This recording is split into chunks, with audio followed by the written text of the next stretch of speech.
How do you set the best quarterly rocks for your startup? And what are some great examples of good and bad quarterly rocks or OKRs for mid-stage tech startups?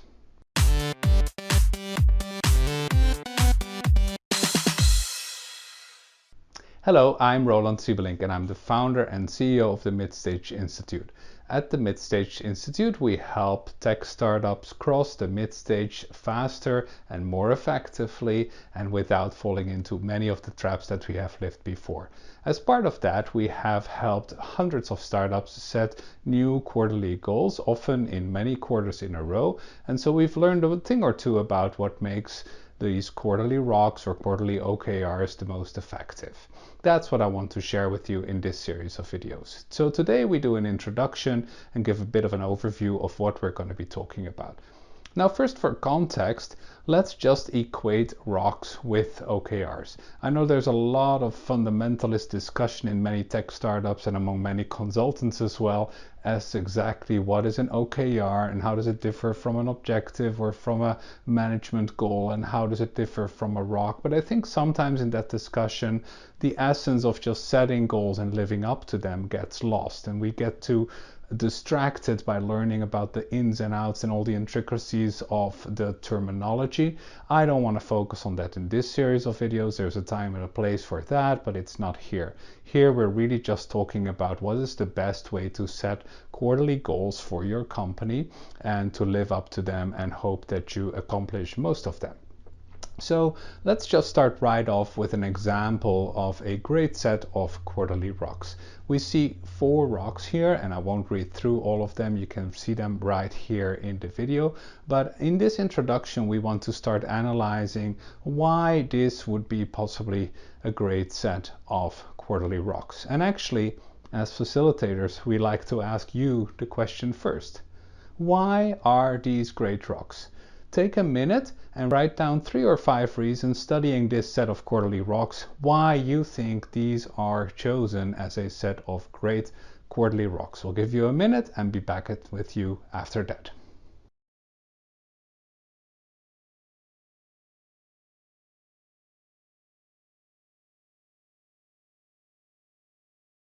Okay, so we are back. That was just a minute of writing down 3 to 5 reasons why this is a great set of quarterly rocks. And of course, it's not always that easy to just do this interactively in a video. So I'll just list a few reasons here on the slide why people like these rocks. I'm not going to read through all of them, but I would say these 9 are some of the reasons that people typically say that they like these rocks. There's dimensions of clarity, dimensions of conciseness, dimensions of inspiration, and you can see it all on this slide. Now, the framework we want to use in this set of videos about good and bad examples of quarterly rocks and OKRs is a framework that consists of 4 levels of effectiveness. We talk about the 12 criteria of effective rocks. And we divide them up in 4 clusters. The individual rock effectiveness, that's 3 criteria. The rock set effectiveness, that's another 3 criteria. Rock context effectiveness, another 3 criteria. And the last 3 criteria are the effectiveness of the rock discipline. As a quick introduction, I'm gonna already lift the tip of the veil and say what we're gonna be talking about in the next videos.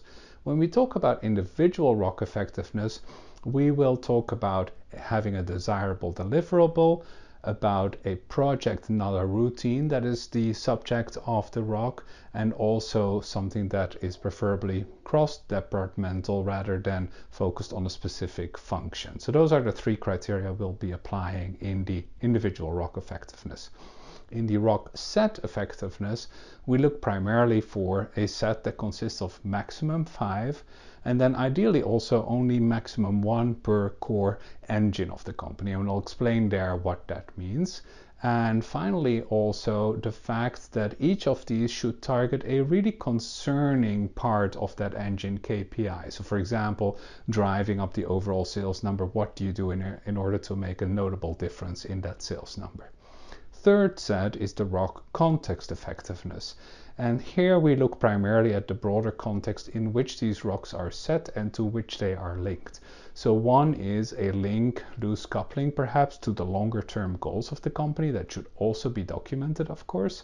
The core objectives and the core identity and vision for the company, so the permanent founding reasons for the company, how can we link it to that? And finally, also links to the scorecards of the individual executives and other people in the company. And the fourth cluster of effectiveness criteria is the ROC discipline effectiveness criteria. Here we look primarily at some drivers that make us more effective in delivering these ROCs or OKRs. And the three we highlight are the fact that they should have separate owners, and I might highlight usually these owners should not be the CEO, that they should be broken down into intermediate goals, and also that we should have a very clear follow-up cadence to understand exactly when are we checking in on these ROCs, when are we going to be talking about them, seeing where we can course correct a little bit, and also when is the next time when we'll be setting new ROCs, presumably for the next quarter. So going through all of these, we saw criteria for individual ROC effectiveness, criteria for the ROC set effectiveness, criteria for the ROC context effectiveness, and the ROC discipline effectiveness. And the question I would ask you, my viewer, is to consider, where do you feel your startup falls short the most? Is it in the individual ROC criteria, the ROC set criteria, the ROC context criteria, or the ROC discipline criteria? Please rank these four clusters in order of where you fall short the most to where you fall short the least. And we'll give you 30 seconds to do so. So we hope that in this introduction you've already gotten a high-level view of what can make your quarterly ROCs and your quarterly OKRs more effective at your tech startup. We'll be sharing a lot more detailed learnings for each of those sets of criteria in the coming videos, and the next video focuses first and foremost on the individual effectiveness of each ROC. We're looking forward to having you join that. If you want to get a ping when that video comes out, then please just subscribe on www.midstage.org/rocks. There'll be a sign-up form there so that you can make sure you get this in your email. Other than that, as I said, the Midstage Institute is there to help startups cross the midstage. We focus on tech startups all around the world. And please review our best practices, seek facilitation for your team, or seek some coaching if you want extra help with your tech startup. We are there to make you successful. Thank you.